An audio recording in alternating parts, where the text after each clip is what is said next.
Hello दोस्तों, आज हम बात करने वाले हैं तीनों कंटिन्यूस टेंस की।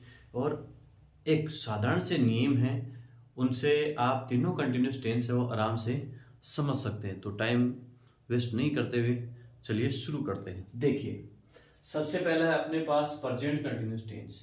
इसकी पहचान यहाँ लिखी हुई इज एम आर वर्ब में आईएनजी। अब देखिए इसका रूल क्या है। नजदीकी भविष्य में होने वाले कार्य, ऐसे कार्य जो नजदीकी भविष्य में होते हैं उनके लिए हम प्रेजेंट कंटिन्यूस टेंस का प्रयोग करते हैं। और यदि पहले से फिक्स कोई कार्यक्रम है जो भविष्य में होंगे उनके लिए प्रेजेंट सिंपल का प्रयोग करते हैं। और फ्यूचर में आने वाली सामान्य सूचना या साधारण जानकारी देते हैं फ्यूचर की, तो उसमें फ्यूचर सिंपल का प्रयोग करते हैं। तीनों में ये अंतर है, समझ लीजिएगा। नेक्स्ट है वाक्य के शुरू में लिसन या लुक, दो ऐसे शब्द हैं जिनके साथ एक्सक्लेमेशन साइन हो तो आप समझ जाना इनमें प्रेजेंट कंटिन्यूस टेंस का प्रयोग करना है। नेक्स्ट है इसके शब्द, कुछ शब्द आते हैं जो वाक्य में, तो हम प्रेजेंट कंटिन्यूस का प्रयोग करेंगे। Now, rapidly, eight this time, at this moment, day by day, today, increasingly, continuously.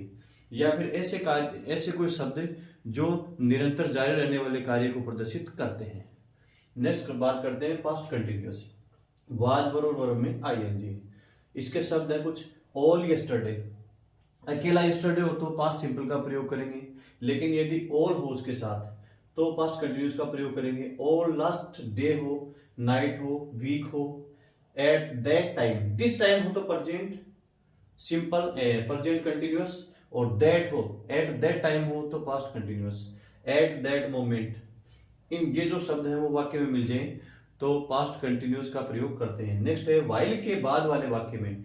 While किसी काम को जारी रहने के लिए बताता है, और उस जो वाइल है उसके बाद वाले वाक्य के अंदर हम जो सेल्डमली सामान्य रूप से ज्यादातर इसी टेंस का प्रयोग करते हैं, पास्ट कंटिन्यूस का ही।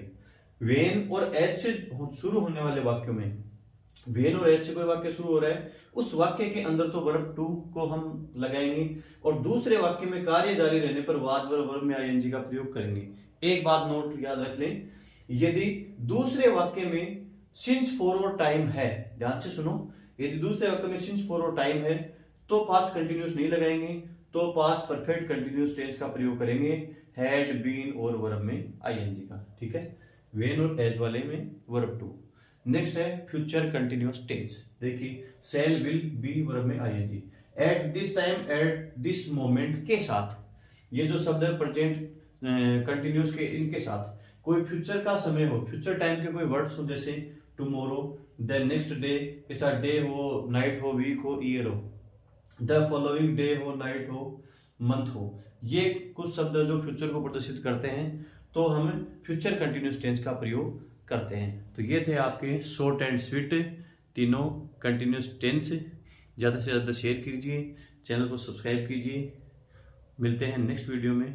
Thank you very much.